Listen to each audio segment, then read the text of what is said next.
పాకిస్తాన్కి ఒక షాకింగ్ పరిణామమే. నరేంద్ర మోడీ అనేటువంటి వ్యక్తి ఏ విధమైనటువంటి కథ నడపగలడానికి సజీవమైనటువంటి సాక్ష్యం తాజాగా జరుగుతున్నటువంటి పరిణామం.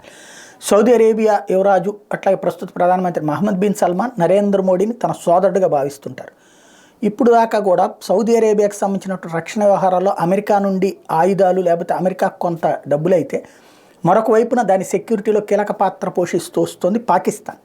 కానీ ఇప్పుడు పాకిస్తాన్ని పక్కన పెట్టి సౌదీ అరేబియా రక్షణ బాధ్యతలు భారత్తో టైఅప్కి సౌదీ అరేబియా యువరాజు ప్లస్ ప్రధానమంత్రి మహమ్మద్ బిన్ సల్మాన్ కృషి చేస్తున్నారు. India and Saudi Arabia held talks to strengthen bilateral defence tie.